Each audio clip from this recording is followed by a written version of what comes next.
The following program will make you want to grow things and experience new and wonderful dreams about your plants, garden, and garden design. Listener participation is always strongly advised.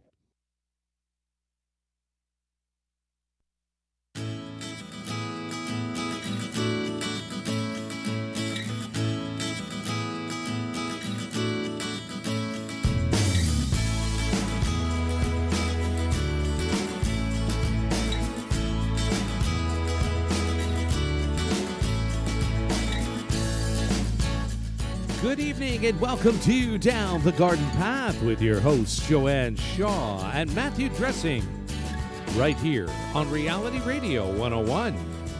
To get on board right now, send us an email. Our email address is instudio101@gmail.com.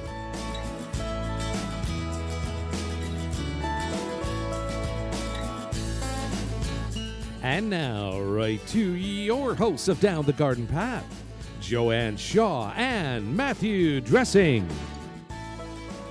Welcome, everyone, to this episode of Down the Garden Path, where we discuss down-to-earth tips and advice for your plants, gardens, and landscapes. As landscape designers and gardeners, we think it is important and possible to have great gardens that are low maintenance, and we want to help you make it happen. I'm Joanne Shaw, landscape designer and owner of Down to Earth Landscape Design. I've been designing beautiful landscapes for homeowners east of Toronto for over a decade. With me across Zoom is my co-host Matthew Dressing. Welcome, Matthew. Welcome, Joanne. Good evening, everyone. I am Matthew Dressing, horticulturist and landscape designer and owner of Natural Affinity Garden Design. Natural Affinity is a landscape design and garden maintenance firm servicing Toronto and the Eastern GTA. Joanne and I enjoy hosting Down the Garden Path each week, bringing you interesting, relevant, and helpful topics to help you achieve a great garden. We learn right along with you from each other, from our research, and from the guests that join us here on the show. As always, we welcome your questions via social media, email, or phone call.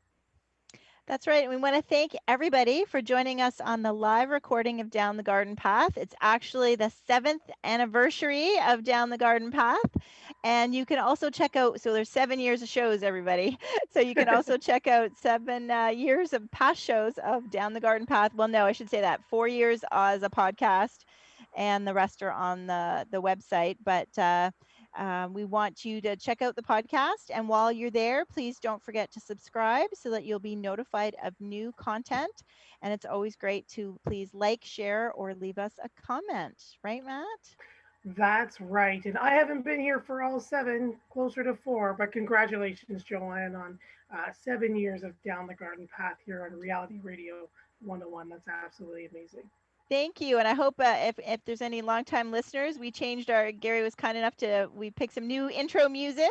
So we have a little bit of a new, fresh new year. So I'm excited about that. It's very similar to our old one, but it's kind of something different. Something different to celebrate 7 years. That's right. That's right. A lot of talking. That's a lot of talking. So as we continue on down the garden path, the first episode moving into year 8, I guess, after 7 years, we're halfway through November on Down the Garden Path. And this month, we're talking with garden authors. We continue to bring you interesting and informative titles to explore with you and their author this month. And tonight, we head to our bookshelves to take a closer look at Garden Alchemy by author, blogger, and www.gardentherapy.ca's Stephanie Rose. Want to join the conversation? Perhaps you'd like to ask us or Stephanie a question, share us an experience, or congratulate Joanne on 7 years. We'd love to hear from you. Write us here at our in-studio at instudio101@gmail.com. Thank you, Matt. And I'll just welcoming Stephanie Rose to the show. I'll just tell you a little bit about her. Stephanie Rose is an award-winning author, freelance writer, instructor, and international speaker who aims to encourage healing and wellness through gardening. For over 10 years, she has been both a student and teacher of organic gardening, permacultural design, herbalism, and natural skincare formulation. She's a member of Garden Communicators International, the Permaculture Institute of North America, the International Herb Association, and volunteers to develop children's gardens as a Vancouver master gardener. She shares stories, recipes, and projects on her inspiring website, gardentherapy.ca. Stephanie spends her time as an organic gardener, writer, and artist in Vancouver, BC. She is passionate about organic gardening, natural healing, and art as part of her life. Stephanie lives with her family and a motley crew of animals, which provide her with inspiration and a delight both in and out of the garden. Welcome to the show, Stephanie. Thank you so much. And congratulations on your 7-year anniversary. How exciting. Thank you very much. Yeah, I always say I'm a better talker than writer. Well, you've proved it with 7 years. So I know. That's a good run. That's a lot of Mondays, right, Gary? We've been together for a lot of Mondays. Wow. I know. And what, it took 2 years before the 7 years for Gary to convince me to do the show. So it's been a long time. So welcome. And we're excited. It's been a great month to talk to different authors. So we're really excited about that, right, Matt? That's right. So before we jump into the book Garden Alchemy, what about, why don't you tell us a little bit about gardentherapy.ca and how you came to creating gardentherapy.ca? Sure. Well, I mean, Garden Therapy is my website, and I started it as a blog back in 2009. And I did that because 3 years prior to that, I was working in typical corporate job, and overnight I got a headache and suddenly became sick and severely disabled, and I wasn't able to get out of bed for almost 2 years. So it was just overnight my life changed. And I mean, people are it's funny because that happened to me in 2006, and now in 2020 people are confined to their houses and their lives changed overnight. And so, I mean, all that I went through back then was great training for, what's been happening in this pandemic. I was trapped in my body, and, we've been trapped because of a virus, trying to keep others safe. But I started healing through gardening. So I couldn't really do much after being in bed for 2 years. You can imagine my body was weak. My mind was very weak. And so I just went outside my front door and thought, well, I can't go far, so I might as well just look at my yard and see what can I find here to help me heal and build up my strength. So I got every book on gardening from the library and sat in bed and read them, and then went outside and dug in the soil a little bit. And I really started with 5 minutes a week and moved up to 5 minutes a day, and then 10 minutes a day, and truly fell in love with this sort of getting back to basics and the healing powers of gardening and working with plants. So, I mean, that was the beginning of it. And I started Garden Therapy, my website, .ca, because I wanted to reach out to other people who are going through the same thing. At one point, my doctors had recommended going to a support group, and I did. And, people were talking about their aches and pains and their challenges, and it didn't really quite feel like the right place for me. But I joined a community garden, and everybody wanted to talk about plants, and they were so joyful and happy and full of life. And I thought, this is what I want to do. So because I was home and isolated, again, just like many people through this whole pandemic, I reached out online to others to try to find other people who were in my age group or had similar situations. And I would just throw up a couple pictures of the projects I was working on. They all had to be very simple and easy to complete with a high reward in order for me to, sort of get that rehabilitation and that motivation.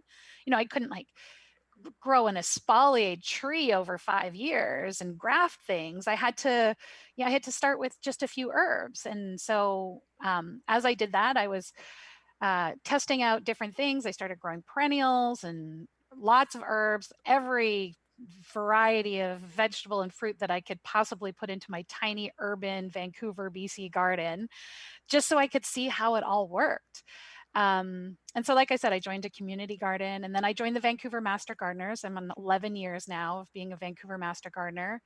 I then studied permaculture design because I really got into the idea of sustainability and regeneration through gardening. I studied herbalism because I saw firsthand the healing power of plants. And so I started to take, and I also studied natural skincare formulation, because it's not just the foods that we put in our body that we need to watch to keep us healthy. You know, people will eat organic food and then put crazy chemical lotions on their skin and use soaps that are more like detergents. So it's also what we put on our bodies that's quite important. So it was sort of a long journey to get there. And I've got sort of an interesting bucket of training, which seemed strange before 2020. And then 2020 hit and everybody's making soap and sourdough and growing their own food. And it's like, Yes. yeah, We all caught up to you. yeah, exactly. I've been doing this since 2006 because I was in that same situation. So Yes. yeah, I totally get it. We're just drawn to getting back to basics when we need to find some healing. There's healing in the land and there's healing in the soil. And the more we can connect with that, then the better off we and the planet will be.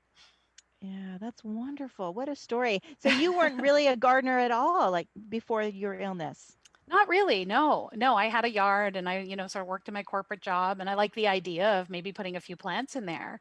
But I mean, from 2006 until, until now, I mean, it's been my full-time, it's my life. It's become not just my job, but also I was lucky that, the blog started to gain some popularity and I started to meet some people and I played with social media a little bit, and then I got offered books, and I've, since now I've sent off the manuscript for my 10th book. Garden Alchemy, which you talked about, was my 9th book and one of my absolute favorites. It's such a great, fun book that brings together permaculture, herbalism, and organic gardening, all for, really interesting concoctions and elixirs that you can use to feed your garden naturally. And take the cues from how Mother Nature wants us to garden. Instead of making it such a difficult job, it's following the nature cycles and learning to garden that way. Wonderful. And I think we were talking just before we went live, I also think it's a great gift book to give, so it's great to buy for yourself if you want. There's lots of projects. So there's so many things that you're not only would be gifting someone the book, that, during helping somebody during this pandemic and the long winter that awaits us, it gives them lots of little projects and little things to ways to learn more about gardening, or but also lots of really interesting projects to do as well. So I feel like the book is really, quite a perfect fit for right now. Thank you. I mean, I like how the book is available for anybody, no matter where you're at in your gardening journey. So if you're a real beginner gardener and you want to learn the basics, the first chapter starts with some soil experiments so you can get to know your soil. But even if you're a quite experienced master gardener, it's fun to do some soil tests in your garden, some home tests. Like maybe you don't know what your soil composition is because you haven't tested it. Maybe you want to do an at-home pH test every once in a while and just sort of, get a sense for getting to know your own land and doing these fun experiments that, sort of bring out the kid in you. I was surprised by some of the comments that I got from people who purchased the book, that they said that they were using it as homeschooling when the schools were closed down. So it's full of fun projects that have you look at plants in a different way, herbal remedies for your garden, and natural support for getting back to the way nature grows things. So yeah, and starting with soil, this is a perfect time of year. Get the book for Christmas, sit down and read the chapter on soil, and you can get started as soon as the ground thaws. Yeah. Well, and here I know, in Vancouver, you've got some. Does the ground even really freeze there? Not really. Yeah, for like a week. Yeah. and we're in Ontario. We're pretty lucky that it's really been Christmas, January, that before it's really, we've had some hard frost, but the soil is still soft. So there definitely still is some time to do some of these soil experiments and things. So Matt is signaling that we have a couple of listener questions. So why don't we listen to those, and then we'll take a deeper dive. Yeah. Jerry, just on both of your comments about the books and gift, Jerry's written in, hello, congratulations, Joanne and Matthew. I've listened to you off and on for all 7 years. I've learned so much from you, so many tips and tricks. Excellent. You guys rock. Thank you. I'm also a fan of Stephanie's. Stephanie, right off the bat, where can I get your book for a Christmas gift? Thank you, Jerry. Oh, thanks, Jerry. It's nice to hear from you. My book is available everywhere books are sold in Canada, the US, the UK, Australia. It's being translated into a few languages as well. Um, you can get it on any online bookstore. I would absolutely love if you could support some of your local bookstores. So if you have an independent bookstore near you, perhaps something that's owned by local people, call them, see if they can order the book in. But you can always buy it online on some of the big stores like Amazon and Indigo, Chapters Indigo. So yeah, it should be available everywhere. And if you go to my website, gardentherapy.ca, and hit books, that section lists all of my books and all the different places where they can be purchased. Excellent. And do you sell them from your website at all, or? I put that on pause. Yeah, after I 10 was books, selling them. Yeah. Yeah, I actually have a stack of books and I'm thinking about reopening. I sell them through Etsy and then ship them out. And a few weeks into COVID, I opened up the shop, did a big order, sent all the books out, and then closed it again just to keep me out of the post office.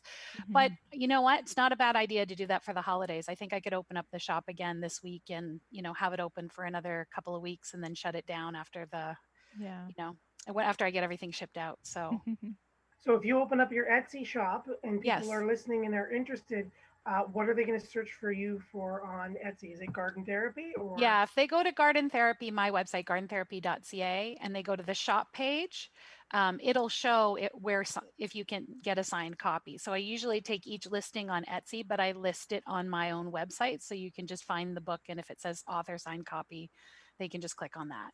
Excellent. Perfect. Excellent. That's good. So James has also written in, hello, may I ask what illness your guest had?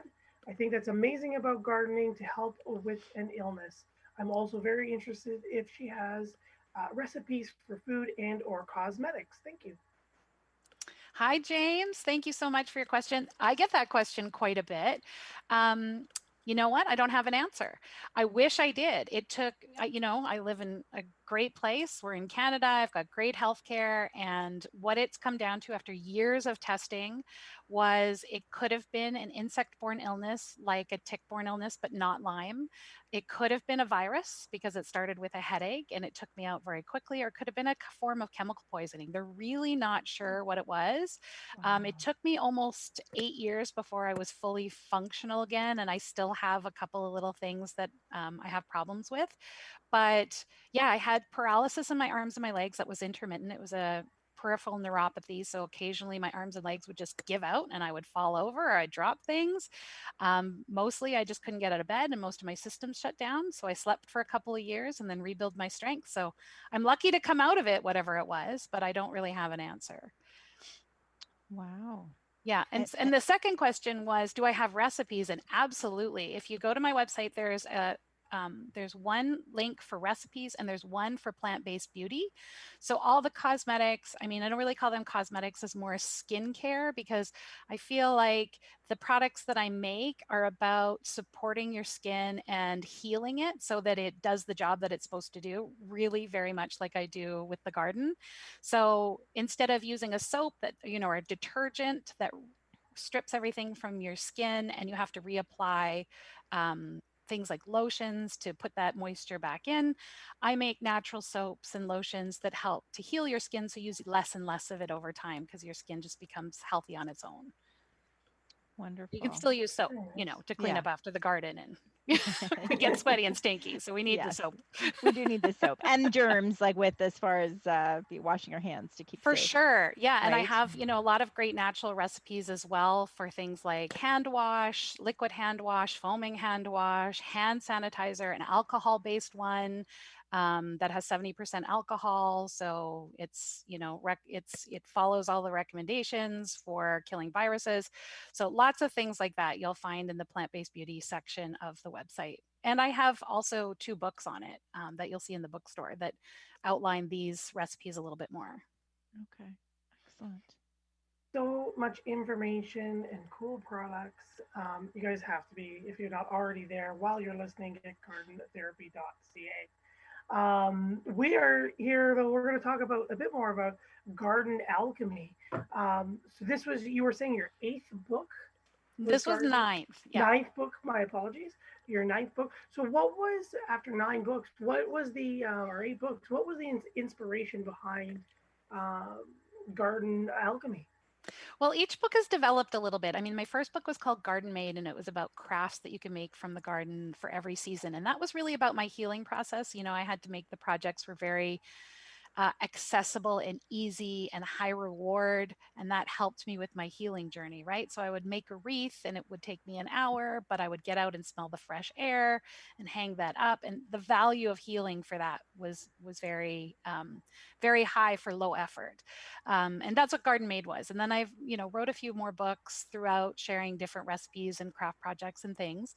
But Garden Alchemy brought together this unique training that I've done. So, like, I've got all these years as this organic master gardener and the permaculture design and then the herbalism.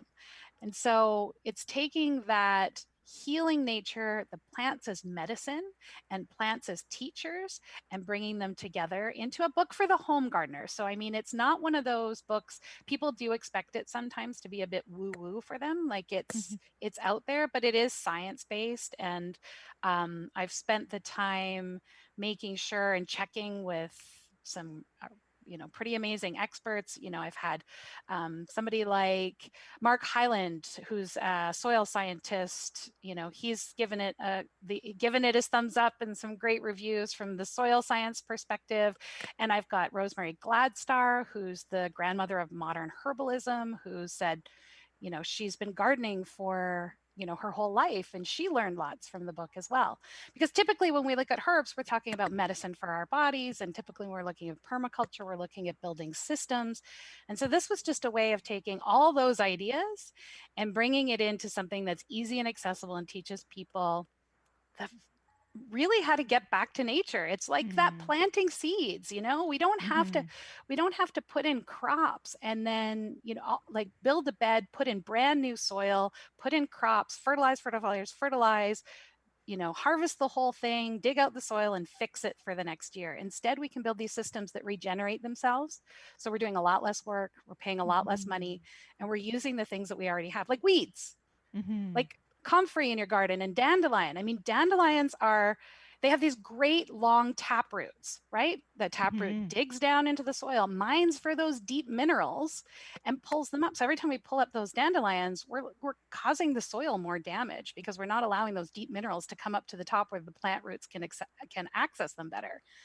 But those minerals live in those dandelion leaves. So we can take those leaves, make a nice weed tea. So one of the projects in the book is a weed tea where you take a bucket, put you make a colander bucket in another bucket. So you've got 1 5-gallon bucket that's in its proper form, then one that you've drilled holes in the bottom to make a colander, and set that one inside the bucket that is complete.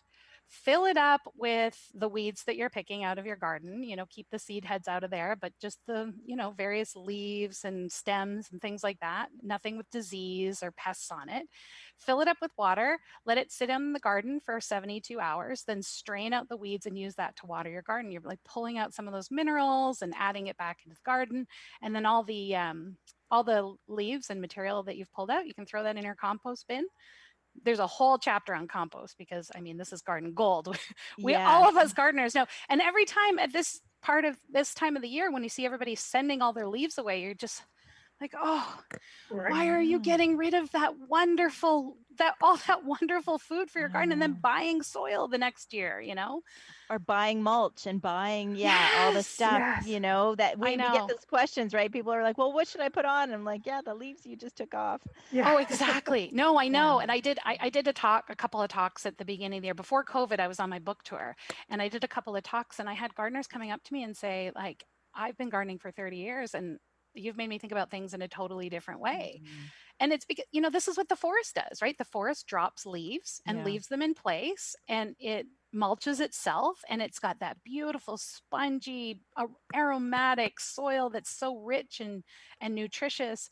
And here we are as gardeners hauling all that stuff away and then buying new stuff and putting it back down. Yeah. And So stuff we're buying isn't half as nutritious, no, you know, no. and we're often talking about it on the show. And I think that's the biggest, and one of the reasons I love doing the podcast is that we can continue to be a consistent voice. Like it's not just one or two people saying this. We've been talking about it for a while. Most of our guests are saying the same thing.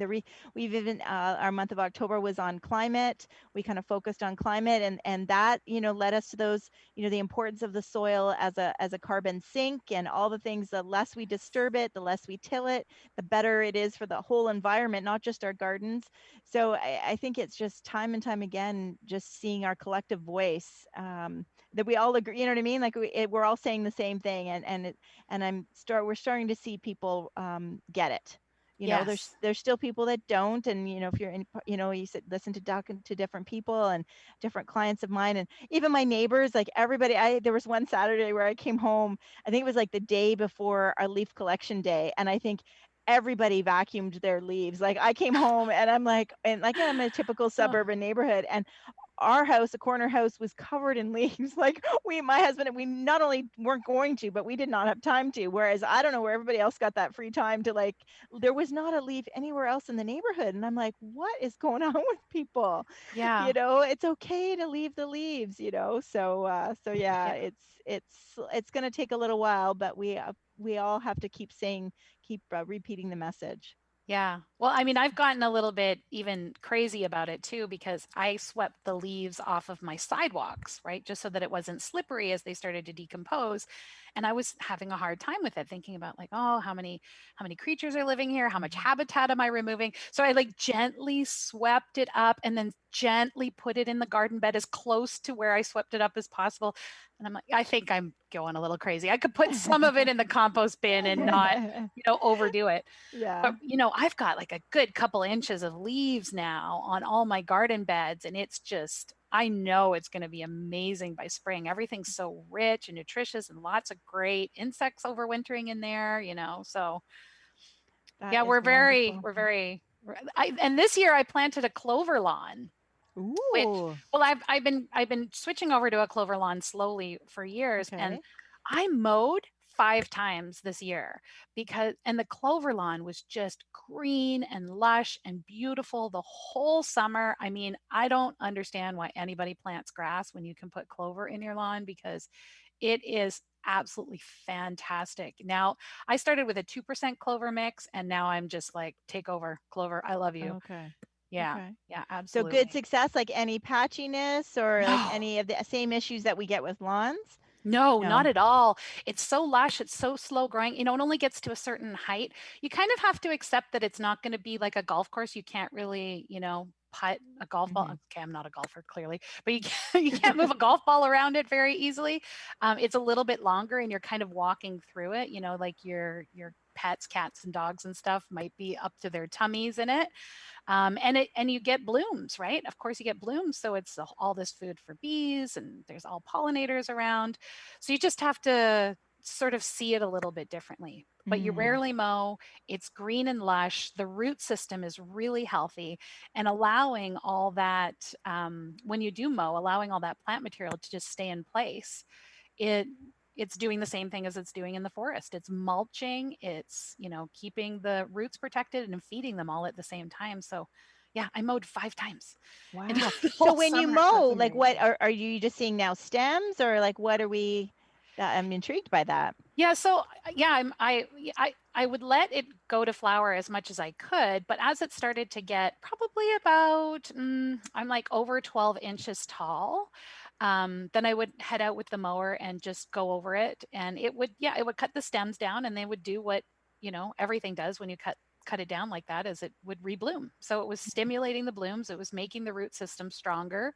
It was, creating shorter, stockier, more robust plants every time I mowed, instead of long, sort of spindly ones that fell over when it Yeah. rained. So, I Hmm. mean, really, it was just a light pruning that that I was doing 5 times through the season.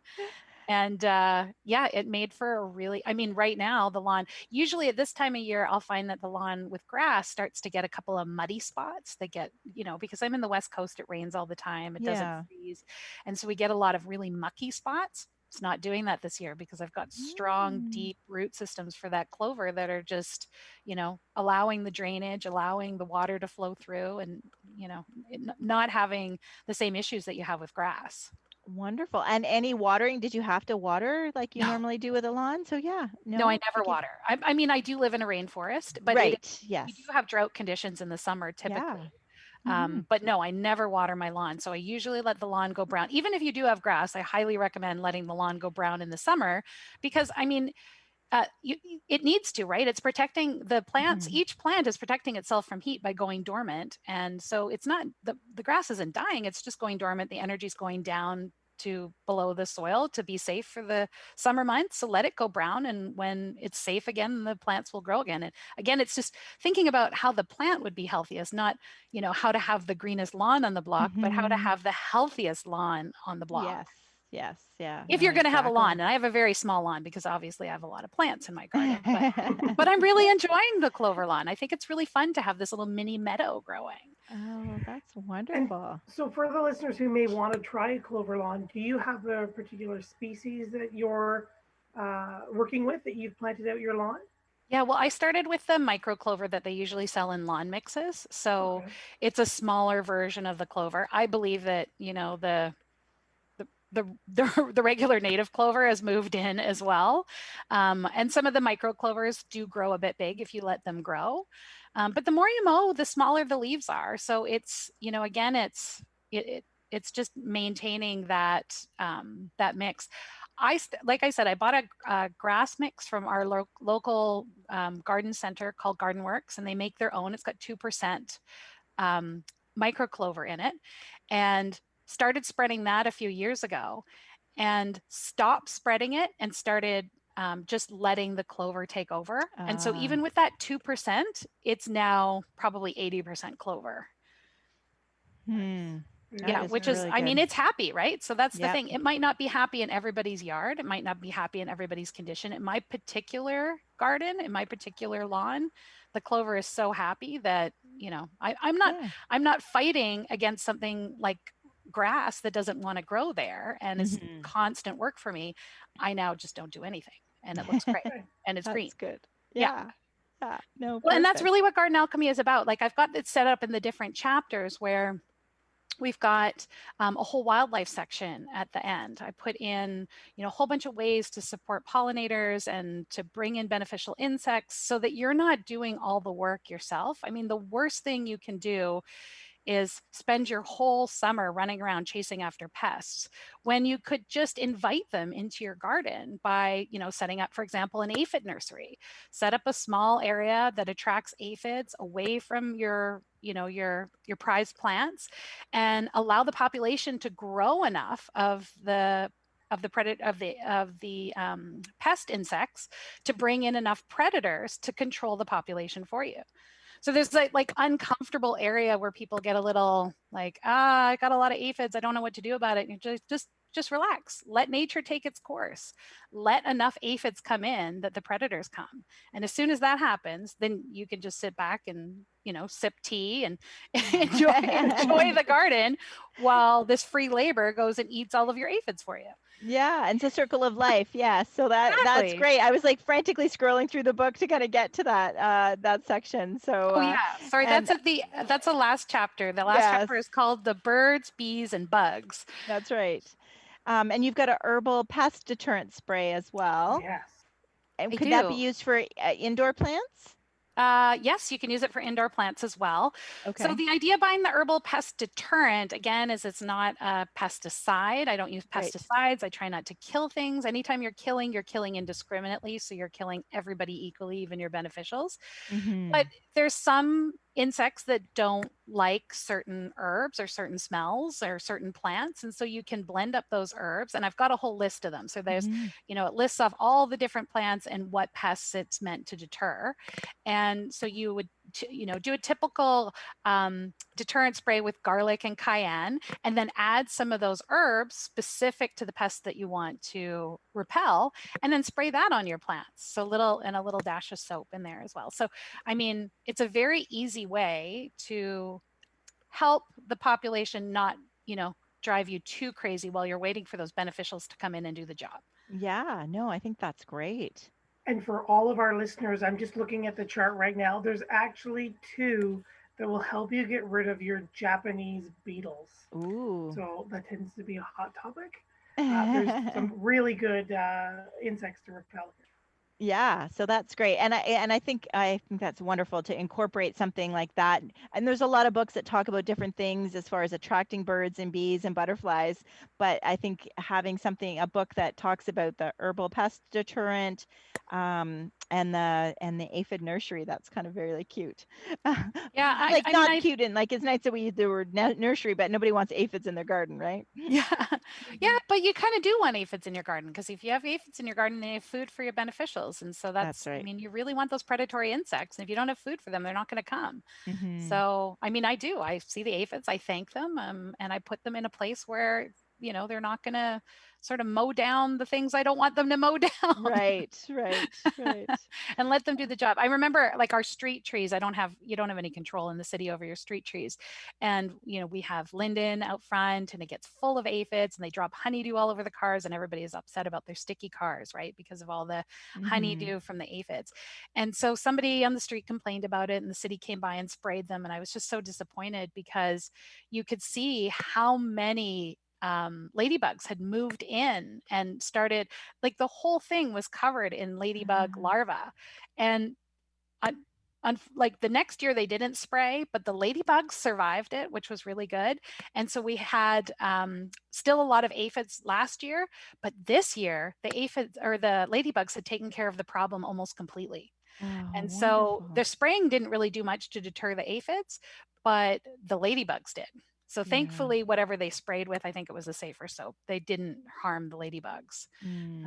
And they were able to, completely clear off the trees for this year. So our cars weren't sticky, thank goodness. That's great. But yeah, I do have other things in there, like when you're attracting birds, just things that are a little bit more thought out. So instead of just putting bird seed in your garden, what's the right mix of bird seed to put in your garden? So everything in the book follows a recipe. So I'm really looking at each ingredient and what's the proper ingredients to be adding, and then giving you it's a cookbook, right? Like, this is set up like a cookbook for your garden. So instead of, starting at the beginning and trying every recipe as you go through, you flip through it and go, which are the ones that you think are going to work for you? So if you want to feed your winter birds, how do we do a winter bird mix that is going to not create a bunch of waste, but also invite enough birds into your garden so that they're doing some of the pest control, right? Because they're going to balance out their diet, not just with the nuts and seeds that you put out with them. That they don't need to eat just that. You put out the nuts and seeds, and then they also need their protein. So they're going to go and eat a whole bunch of mosquitoes and bugs and larvae and stuff you don't want. Wonderful. And it sounds like we've got there's so much in the book, and it sounds like we've got a lot of questions too coming to us from listeners. Sure.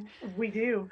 It's really cool. Yeah, the recipes are like the recipes that build up the ingredients that are like the bigger permaculture recipe. It seems like you're creating these recipes to help you yourself in the garden, but you're bolstering and improving your whole recipe for your garden. It's really cool. Yes, absolutely. There's a whole chapter on soil recipes and fertilizer recipes that you can make from natural elements, and all the different fertilizer ingredients you can use. So you can make an indoor plant fertilizer, you can make a seed mix, everything. There's more than 80 recipes in the book. So it's definitely like a cookbook for whatever you need for your garden. Wonderful.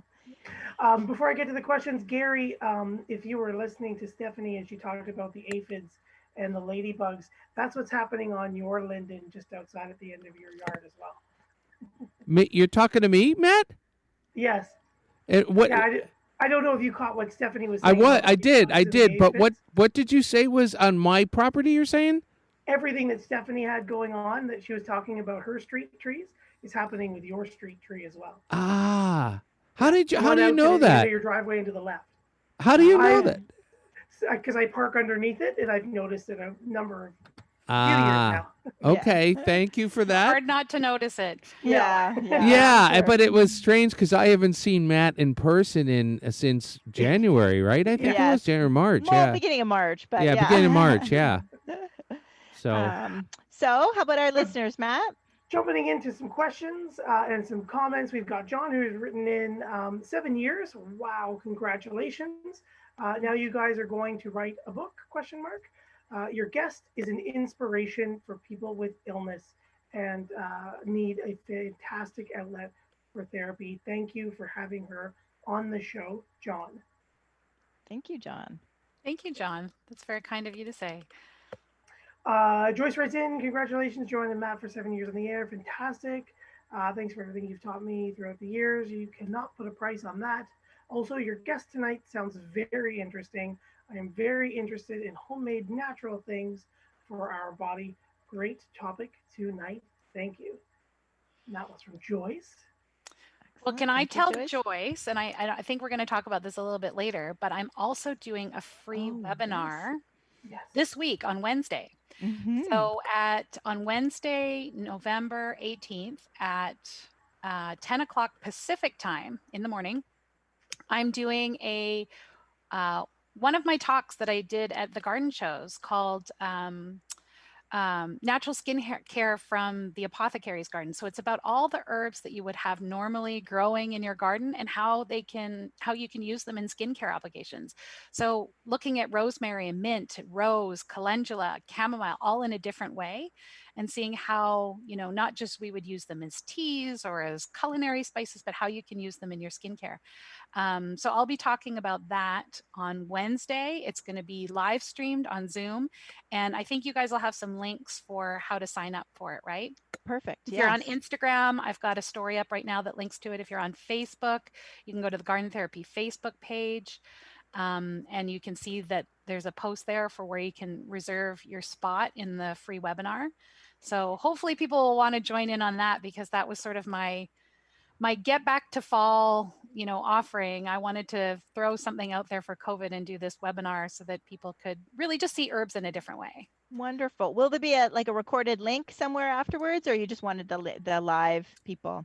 I'm doing the live on Wednesday, but I also record a lot of my seminars that I do at the shows as seminars that I have a course site as well. And on gardentherapy.ca, there's a link that says courses. And so I have one on garden alchemy, the book. I have one on creating garden art. I've got a holiday gifts workshop on how to make bath bombs and tub teas, all out of garden fresh herbs and natural ingredients, things like lotion bars and lip balms. So it's really great way to make your holiday gifts this year. If you don't want to, go shop at big box stores, you can take some wonderful things from your garden that make them with your hands and enjoy the process of crafting, and you'll have some gifts that will, I think, mean a lot to people this year. Wonderful. That's great. And that's good for our live listeners as well as anybody listening to the podcast. So yes, for sure. Those courses are always available, and people can, I do a lot of them for garden clubs too. So a lot of times a garden club will just, if they have 30 members, they'll just go and get 30 of the course, and everybody has a year to watch it and sort of enjoy it at their own leisure. Or I can do live talks for garden clubs as well. And then I usually will put them up for anybody else. This is my adjustment with COVID, because I was right in the middle of that book tour, and there won't be any garden shows coming up this spring. So I brought it all online. Excellent. Well, that is good to know. I may talk to you offline about that for a garden club. So absolutely, I'm available. There you go. You're home, right? Yeah. All right, Matt. Clyde has written in, congrats. Here's to another 7+ years. Just curious, if we purchase a book from your guest, how do we get it signed? Thanks. So I will open up that Etsy shop so that you can buy the books there. The challenge is when I ship out the books is that it's a lot more expensive for me to ship it out than a lot of the bookstores who have pretty good shipping rates. Yeah. But you're getting a book signed by the author, and you're helping to support the arts, people who are surviving in this industry by doing what they can to share their love of gardening and help to spread the word. So wherever you want to buy the book is fine with me. But if you want to buy a signed copy, I'll get some in my Etsy shop by the end of this week, and I'll have them in for a couple weeks, and then I'll shut that down again. Excellent. Thank you. Thank you. Awesome. Thank you, Clyde. Patty has written in, hello, everyone. Congratulations. I love the idea about a clover lawn. Amazing. Never thought about it. Maybe we'll consider that next year.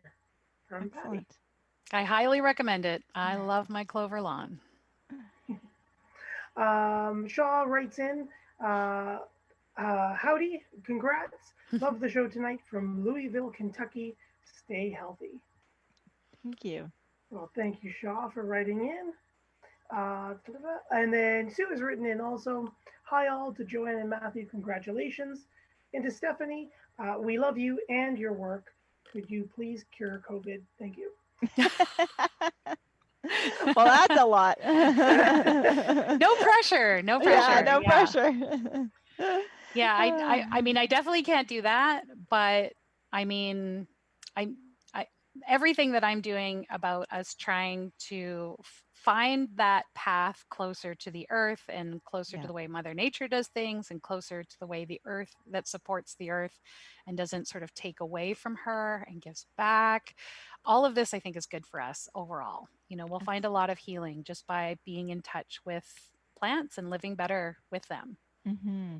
Yeah, and I think I'm excited not only for the actual things that you're doing, but I think it gives people something to look forward to. Like, that's why I think it's a great gift because, not just something to read, but something to know. Then I can, think about little projects that I can do in January and February and March, to kind of keep busy and learn more information and get closer, even in the winter, to get closer to, because I know our listeners have winter all over the place, right? All over North America. So everybody's season. So that's great.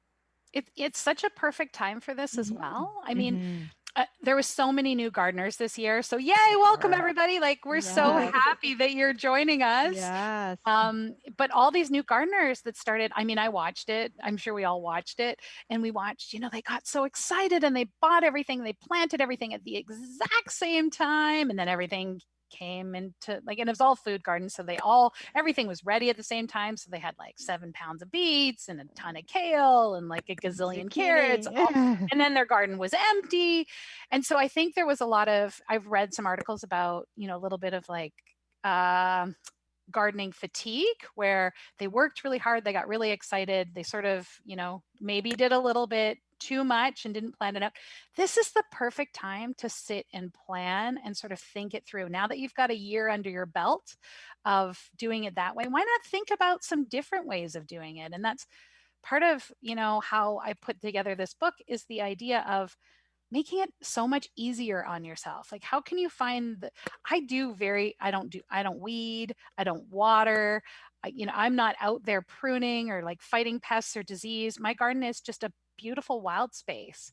And one of the things I do in my talks about garden alchemy is I start off by, getting people to imagine what their garden would look like if they had to leave town suddenly and couldn't touch it for a year. And most people come back and they say, well, I'd come back and it would be dead and diseased and dying and destitute and all this sort of thing. And I said, okay, now close your eyes again and imagine that you've gone away for 10 years and you come back. What does your garden look like? And they often say it's wild. It's, it's overgrown. The plants have taken over. There's wildlife that's moved in. And that's exactly what we're trying to get to. We're trying to get to a space where we're just in the way of growing plants. We need to get out of the way and let the plants grow and learn how to make it work for us. So we're not doing all this extra work. And so I think this is a perfect time for folks to, reflect on what their first year of gardening was last year. Not that you have a lot of new gardeners as listeners, but, probably your listeners that you have know people who were brand new gardeners last year. And this would make a great book for them because it would help them get a little bit deeper into what the cycles are of nature. Yeah, definitely. Definitely. That's a good point. Yeah, it was fun to watch my neighbors. Yeah. Like, so glad you're all gardening. What are you going to do with all those beets? Lots of canning in your future. That's it. Elise has just quickly written in. Just wanted to say congratulations to Matt and Joanne. Oh, thank Thanks for you. the tip and love your guest tonight, Elise. Thank Thank you, you. Elise. I love I'm looking at the butterfly puddler too. So there's some Oh, yes. projects like that are even the gift, like the project could be a gift, right?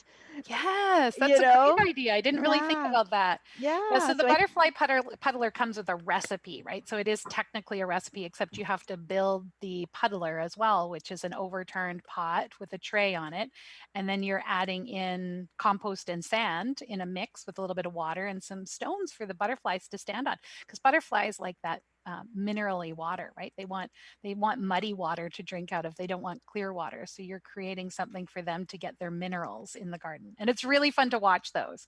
They look pretty. You put them in the garden and then the butterflies entertain you for the whole summer. well, that's lovely too. But it's Yeah. but it's also really pretty and cute, as well in the garden. So I think that's a neat thing. So yeah, there are so many aspects of this book. So once again, let everybody know your website and where they could find you on social media.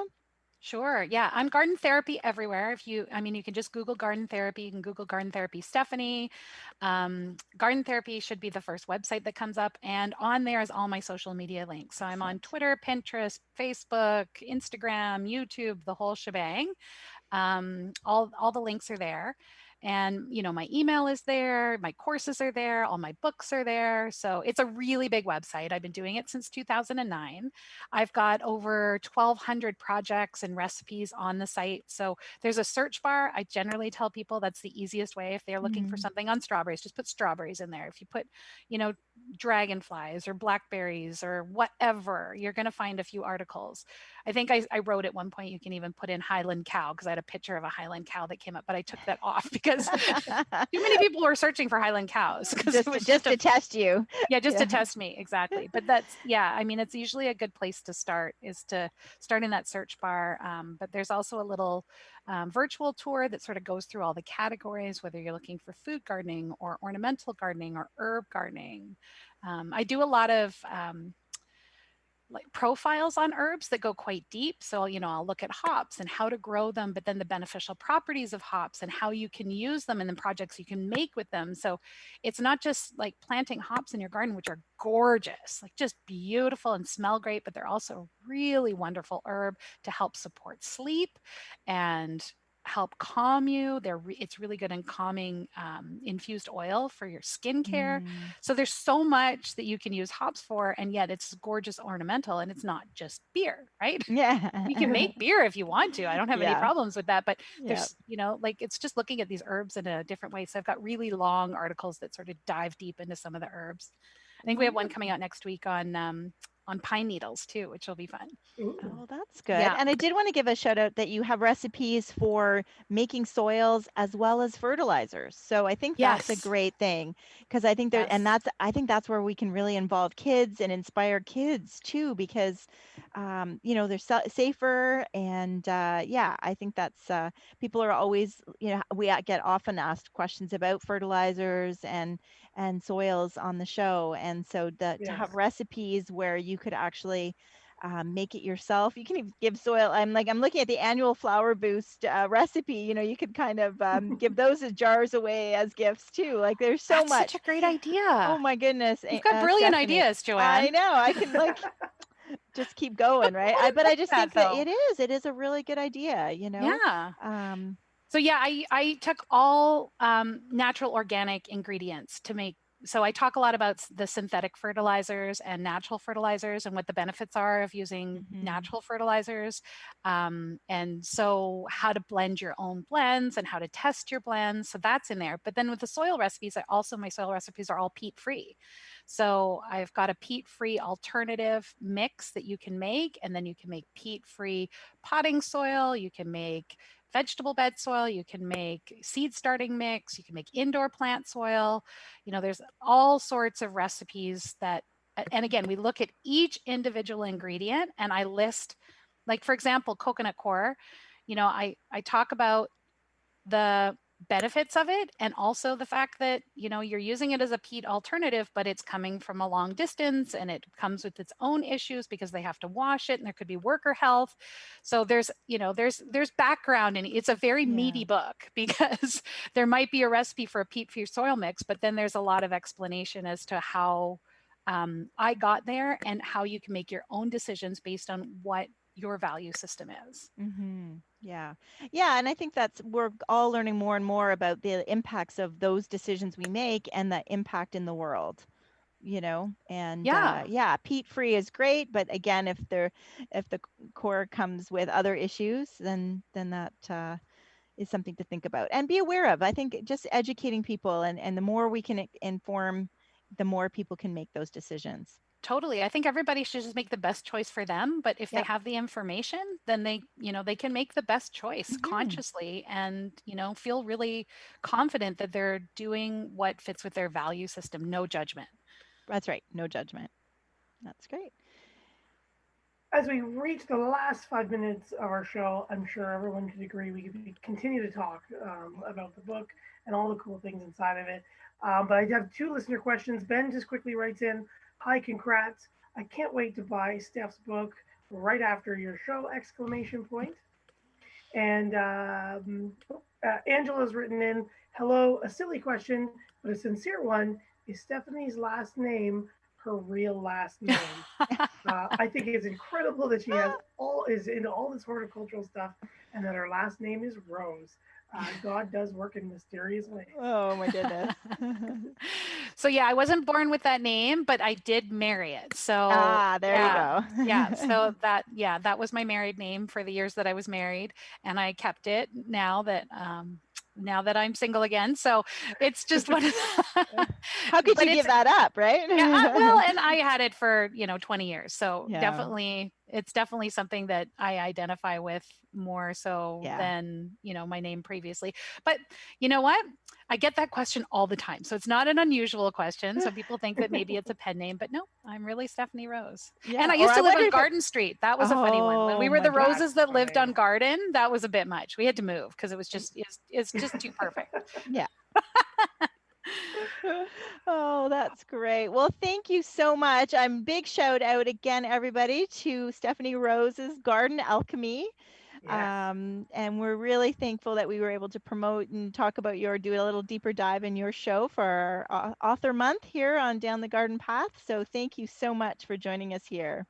Oh, thank you so much for having me. This has been just a ton of fun, and your listeners are just amazing. So I really, really appreciate the opportunity to chat with you today. Thank you so much. That's good. You're welcome. Stay safe, everyone. Be kind. Yes, be healthy out there. Yes, definitely. And we want to thank all our listeners for, sticking with us, right, Matt? That's right.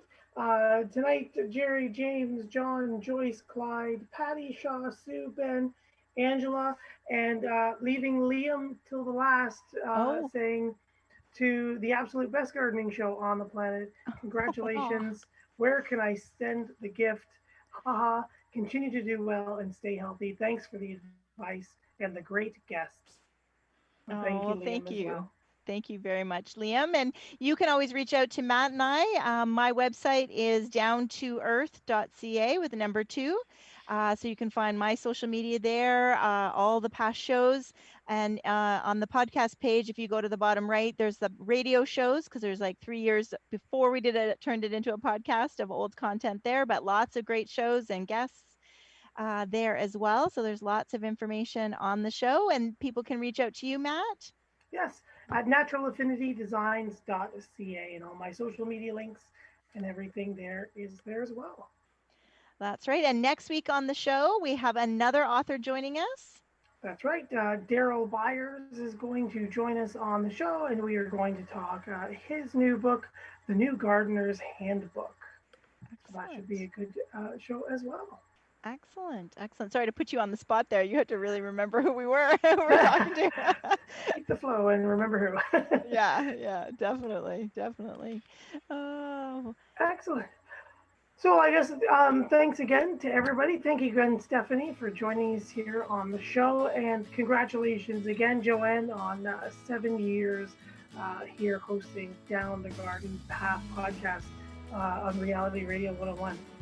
Thank you. Yeah, it seems definitely a passion project. So it's been a lot of fun. So thank you for agreeing to join me on this adventure that we started out. So Matt was just a guest a few times, and then we kind of hit it off, and it was really great to have a co-host and kind of have share this journey. So I think that was exciting. And all the listeners here that listen to us live, all the listeners that download the podcast later, thank you for listening to us and supporting us. That's right. Yeah, that's right. Why don't you sign off your anniversary show? Oh, okay. Well, thank you, everyone, once again. Thank you, Gary, for producing the show. And thank you, everybody, for joining us down the garden path here on Reality Radio 101. Bye for now.